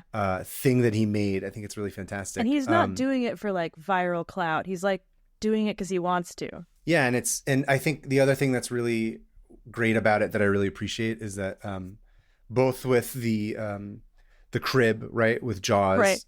and with like the first one with the squid, or sorry, the octopus. Yeah. It starts as this like playful thing with his nephews, and just Right. like it's being like a little kid. It's like he's engaging with this side of him of just being like, oh, I'm playing around with this kid, and then it sparks this fun idea that's like totally insane, and he just like runs with it with like these incredible adult level skills of sculpture. So it's like it feels like a little kid playing, but like as a grown up, it's really Who's fantastic. been to like art school and knows history. Yeah. So he's like fun uncling all of New York. Yeah, that's a great way of putting it. Actually, Yeah. he's fun uncling the entire city. It's really great. I can't. Are any of these up, or are like, can we go see these in person, or have they been taken down? So the whole thing, like I said earlier, like he makes them light. So like he takes them for the Right, day, and then sets them up, and then like Got he's always it. worried that it's sort of like like a temporary like Almost like graffiti performance installation thing. Yeah, it's like a performance art. So you could still see it. It kind of depends. I think it said that he goes like on the weekends. art. Okay. When he's got time. So it's also kind of contingent upon like if he feels like going to set it up and doing it and then sort of hanging out nearby. But he's not like even sitting there better. being like, look at mine. Right. Yeah. So we could technically try to go to Battery Park when we're in New York I would and see if feel he's there. so lucky to get to Me see too. one of those. So What a cool story. Lastly, I'll say, not that we should be promoting somebody else's merch, but he does have a shop where he has some of the stuff. Like he does like little Christmas ornaments of it and like Really? a small, Oh, Yeah. you can actually have the dead alien in your house. the small scale sculpture of some of them. So I think he uses all these to fund new, like all the sculptures are funded by this gift shop that he has, Oh, cool. which is a virtual gift shop because none of this exists in real life. Right. I want Anyway. Dude, I think my favorite one out of all of those was the rat one. Yeah. I loved the rat I one. figured you'd love the rat one. Yeah. I love how his face was swarmed in rats. This is really funny. I'm low key convinced that it's Kurt Vonnegut is who he used, but It I looks can't like tell. him. Also, this, like Hollywood just keeps turning out the same movie over and over again. This is Just awesome. do this. This are your movies. Yeah. I mean, this is sort of like how viral marketing works, but That's like true.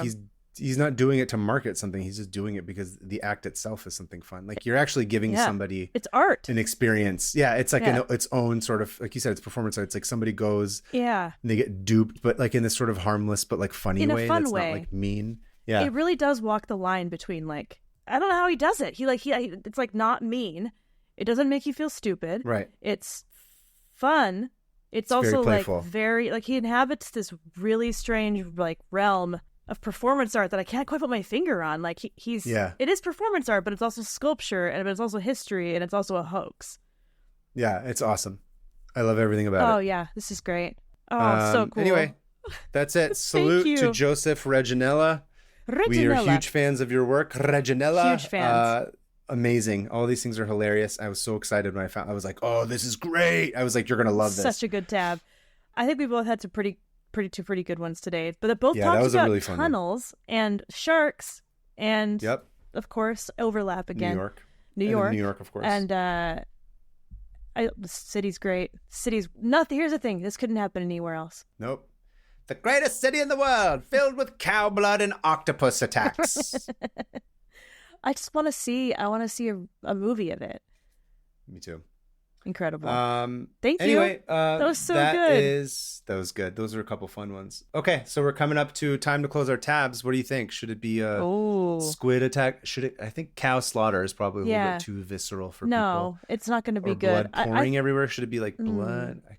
Should we The squeeze sound- the it could be. blood out of out of our tabs? Maybe you can sound like the sound of liquid hitting something, and then we'll think it's blood, but somebody else can think it's lemon juice or like something. I pee. don't know. Oh yeah, lemon juice. Maybe. Let's see. That's a little visceral. Or we could just do like the sound of a ship being crunched up by. Okay, yeah, I like that. A ship Yeah. being crunched up by like an octopus. That sounds fun. That if that's too It's like- specific, Alyssa, then I don't know. Just we'll Or just- elephant elephant Elephants! stampede. Yeah, Elephant stampede, and yeah. like the sound of their. Dun, dun, dun, dun, and then Yeah. and then like a Wall Street broker And getting his some head screaming. exploded like a grape. Yeah, yes, like a grape. That was so visceral. I could bring feel back that. the Brooklyn Bridge elephant stampede. I want to watch a Wall Street broker get crushed. But yeah, you got to add some screams in there. So a bunch of elephants and then people being like screaming. Okay. Okay. You want to count us down? I did it last week. It's your turn. Oh, you did. Okay, you ready? Yeah. 3, 2, 1. Okay. All right. There we go. Be gone. Listener mail. Okay. Moving on to listener email. You're up first. Yes, mine is this is from William, and the title of the email is Nikola Jokic, Horse Girl plus Wife Guy. All right. And William says, Hi, 500 Tabs. I found the show through the Nikola Jokic story, and it was delightful. I was wondering if we would get like basketball fans. You know what I mean? I think that short got like a lot because back when we were first launching the podcast, I was doing we were doing tabs individually, and then that didn't really work that well, so we stopped doing it. We just only released episodes. But the Jokic tab by itself, I think, is like our most watched video. Oh. I think it's the most watched video of all of our YouTube ones. Yeah. I had no idea. Well, I'm glad we got some basketball people. So yeah. I loved how you covered his love of horses. However, I think you didn't touch on what makes me personally love him. The fact that Nikola Jokic is the ultimate wife guy. Before I go on, this is all alleged. And I've only heard this from Nuggets staff and journalists who have been covering Jokic. This is not confirmed. Before Nikola played in the NBA, he was offered a multi-million-dollar contract to play in Europe. Problem, his high school sweetheart, Natalia, now wife, was offered a scholarship to play college volleyball in Oklahoma. And he wants to stay with her. Allegedly, the solution was to play so badly, the worst game of his life, that the European team rips up the contract because he knew it was the only way he could join her in America. So this is like a fan theory. So what, you say? That's a coincidence. Maybe true, but this coming from people who have been speaking to Nikola for 10 years? So, Jokic threw away millions of dollars so he could be with his high school sweetheart, Natalia, had a beautiful daughter, and now wears his wedding ring on his shoelaces in the game. In every game, quote, I have a wedding ring on my shoe just because it's family, something that is just really important to me. Hell yeah. So, Nikola, just be like, this is why. Why do you care? Our basketball king. Yeah. Also, to not leave out the horses less than 24 hours after winning the bronze medal in the Olympics, he skipped the closing ceremonies in Paris. And it was right. I was going to say, I was watching the Olympics and I saw him. I was like, Jokic! I just fell in love with him all over again. Yeah, right so now he got the bronze medal and then he just ditched. And went right back to the track watching horses racing. So he was like, I don't have time for this Olympic stuff. Absolutely love this man. I so love much. the show, and even if this never makes it on the actual podcast, I hope you guys enjoy this. Thank you, William. Little did you know that it's on the show. I'm going to choose to believe that he played so badly that he had to go with his wife. They give him more money, probably. They were just like, no, now we're going to give you like a 30-year contract. And he's like, no! I just want to be with my wife and horses. His whole, I think we said this before, but like his whole meme is like when you get rewarded at work for doing a good job with more work, and he's always just like, no. I love him. Love it. Icon. William, thank you for that email. And lucky for you, we got to read it online. Yeah, or not online, on the episode. On the line. Okay, this next listener email is from Carrie and Maggie from Juneau, Alaska. Oh. Hi, Kava and Hannah. Pandas aren't the only dumb bear. Oh. Ever since my sister and I were little, our childhood has been defined by one thing. BEARS. Bears. Ah, bear girls. There's the bear that broke into the house while we were babysitting. The painfully vivid memory of our half-naked dad chasing after a bear that was stealing our garbage can with a 2x4. Alaska, dude. Seriously. And tourists, of course, constantly attempting to pet bears. But it gets worse. Don't you mean better? It's better, that's true. It's like Florida Man, but with bears. In 2018, a bear broke into the local hospital, and not to be upstaged by the bear that robbed a nearby convenience store. Oh, I saw that. It just went in and took stuff. Like Listen, food. Does it count as robbing? I No. feel like I said this with another tab. It's We're talking about house. another animal. We're in his house, in Right. his land. It's like it's not robbing. It is just taking the resource that is. A bear doesn't like subscribe to our laws. No, it just wants What food. are you gonna do? Put me in bear jail? Ooh, that could That's mean true. That's several probably a thing. things. That's true. So meet our hometown heroes, our favorite stupid bears from our two favorite stupid tabs. Carrie's is Bear Bites Butt, Outhouse Horror Story. And Maggie's is Bear Busts Birthday Bash, Eats Cake and Leaves. Yes. Okay, wait. Help us inform the public of how these stupidly adorable creatures act. Continue. Yes. So wait, does Alaska, is it just like, it starts with a B, so we're going to try to make as many silly headlines that all start with the letter B as we can with bear. Bears beats Battlestar Galactica. Oh yeah, from that show. So in regards to the Haynes woman braves outhouse encounter with a black bear. Oh, scary. So she basically goes to take a shit in an outhouse. I take the headlamp and grab the lid of the toilet seat and lift it up. Eric Stevenson says, right at the level of the toilet seat, maybe an inch or two below, is a gigantic bear face looking back up at me. In the toilet? Yeah, he closed the lid and ran back to the yard as fast as they could. Sick. That bear was just chilling in a bunch of poo. Oh. Yeah, I don't understand. Was it in the poo? Sorry, I'm reading this as we're recording. I didn't read this whole article yet. We are professional. Yeah, she went to the outhouse. It was in the dead winter, so I didn't think to do it. I got in there and sat in the toilet seat and something just immediately bit me in the butt. I jumped and screamed. It bit her? I bet it was warm in there. I bet that bear was like, oh, nice. That's probably what it was, yeah. I'll Anyway, sleep in a that's pile horrific. of human poo. That is a true horror feces. story. That's like my worst fear, to get bit by anything on the toilet. Oh, okay. So anyway, help us inform the public of how these stupidly adorable creatures act. Our very best, Carrie and Maggie. P.S. Bonus tab. Alaskans have a real dark sense of humor, and I've grown up with jokes about a true story of a duck hunter getting trapped in the muskeg and being pulled in half by a helicopter. By a helicopter in a botched rescue attempt. While looking for an article about this to show a friend, I found this questionably true tab and stashed it away for a rainy day. Ooh, so gross. That's all stuff we can look into. I will. Well, thank you guys. Thank Alaska you very much. is the Florida is very similar in the way that I'm scared to go there. Yeah, but I'm sure it's beautiful. Yeah, I've always wanted to go. I'm very curious to go to Alaska. Do they have Comic-Con there?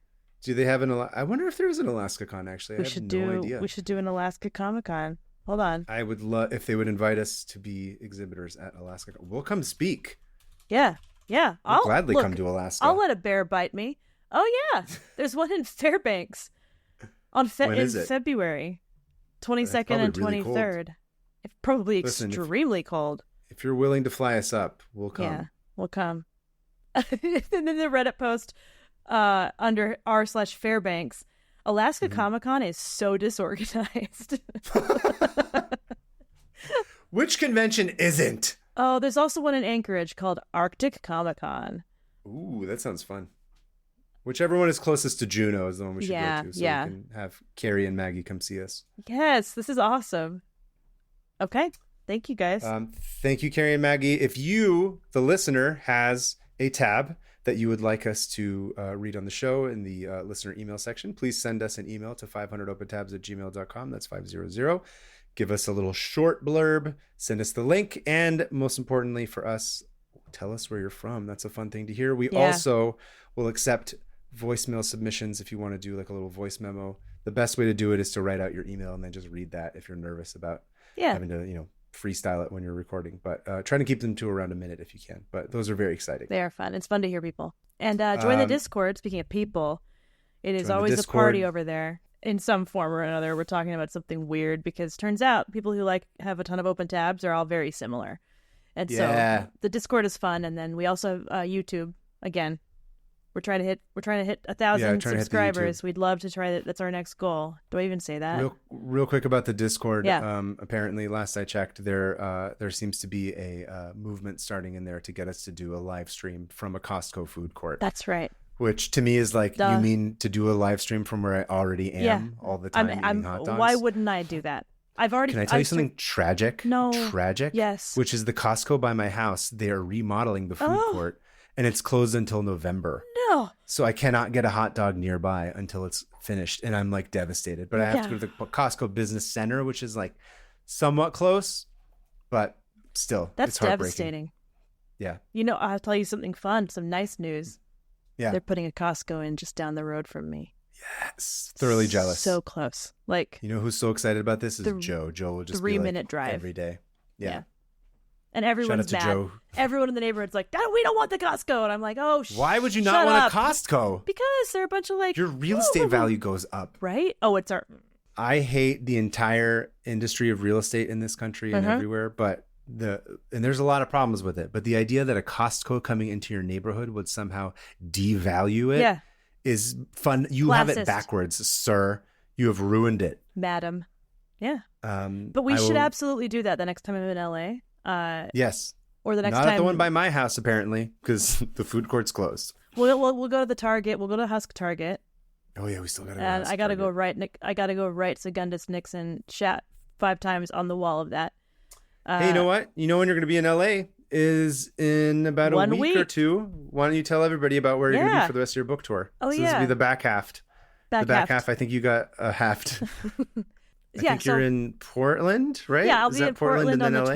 26th is Portland at Powell's at 7 p.m. And then Vroman's in Pasadena at 7 p.m. on the 29th of October. And then, Salt Lake City at the King's English on November 1st. And I think that's at 7, but we'll see. And that's the end of that tour finally. And then we'll go back to normal. So next week, Hannah's also abandoning us to go on her silly little vacation. My silly little hobby. Your silly little hobby of your own book published by a major publisher that's doing great. That's also fantastic and hilarious. You should also all go by. Thank you. But his opinion. Yeah, so we'll have more. Yes, it's true. My opinions are false. We'll have another guest episode next week, and then we'll be back for Halloween. It's gonna be a good one. The guest episode. It's gonna be a good one. It's gonna be a lot of fun. But yeah, that's it. Thank you guys for tuning in. Again, please stop by New York. Stop by if you're at New York Comic Con. Stop by our table. Unfortunately, the things that I'm gonna have ready, I don't have them ready right now to show off. Although maybe by the time this airs, we can actually plop. Yeah, we can plop and be like, "Hey, Alyssa, show them the thing that I made." They're really cool. I'm very excited about this. Wow, look at how fantastic they turned out. Look, I'm holding one. For some reason, it's massive. They look really good. Do you have a new thing that you're just mostly going to be doing originals? A bunch of originals. And then I'm also doing originals, by the way. Yes. Oh yeah. Sorry. And you're doing some Halloween originals, which are always some of my favorites. I'm starting this new thing where I always get freaked out when I think about how most of my artwork is in the cloud. And so I'm just going to go day by day through my daily comics back in 2016 through 2018 and redraw them all on actual paper. You're like, you're doing the Taylor Swift thing where she went back and recorded all of her records. You're like the Taylor Swift of New York City Comic Con. On that note, covered in cow blood. I quit. Lover. Oh my God, Bad Blood. That would totally work for you now. You should just sing that while we're there. Cow blood. And you got to wear some what do all those people wear in the music video? The black leather, and we got to be just dumping cow blood. I'm just picturing her getting covered in blood like Carrie, and it's just cow blood pouring all over Taylor Swift, singing about the underground cow tunnels where they're kissing lizard people. Lizard people.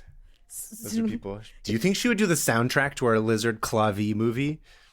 I don't think she's real. Oh, she's CGI. She's not even real. I think she's half. I don't know what she is. Anyway, thank you guys for listening. Again, please come see us in New York. Give us a shout out on the sponsor links by following them, and also subscribing, writing. We haven't gotten a lot of review. We've gotten good reviews, but we just haven't gotten write-ups in a while. If you guys can do some write-ups, the 5 stars are great. We're very highly rated on Spotify, by the way. Don't ruin that for us. Keep going with the 5 stars. Yeah, I know. I was looking at other people's, and I was like, wait, what? We have a lot. Our fans are awesome. They come out for us. 5 stars. I think there's 1 4-star. Anyway, thank you guys for listening. We're gonna go do Comic-Con stuff, and until next time, Secundus Nixon shat here gutted in a the cow blood 3 times. Shat in the cow blood. He shat cow blood 5 times. Secundus Nixon shat cow blood 5 times on the Brooklyn Bridge. Keep it clavi, everybody.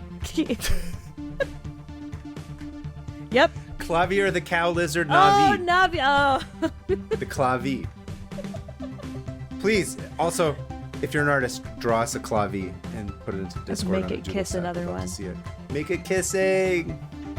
Anyway, okay, bye. Bye.